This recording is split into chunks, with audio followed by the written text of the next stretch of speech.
So to foam roller your quads, lay down on top of your foam roller with it positioned under your quads just above your knees. Support your elbows like you're in a plank position and make sure you're engaging your core. With your body weight on your forearms, start pushing yourself up slowly backwards so the roller moves up towards your hips.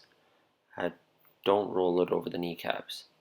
You also want to make sure that you're keeping your quads nice and relaxed as much as you can while you're doing this. Try not to actively contract them.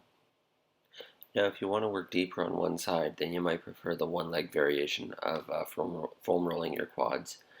To do this, lay on top of the roller with it under the right quad.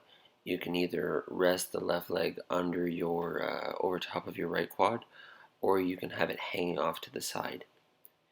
You might find it easier with a shorter or like a half-length roller rather than the full-length version. Put your weight on your forearms instead of pushing up with your wrists so you're not putting extra strain on your wrists, and slowly again roll up and down, from your hip down to just above your knee. Now if you find any tender spots or spots that need more work, you can slowly oscillate over them, just nice and slow in a nice equal movement or pattern.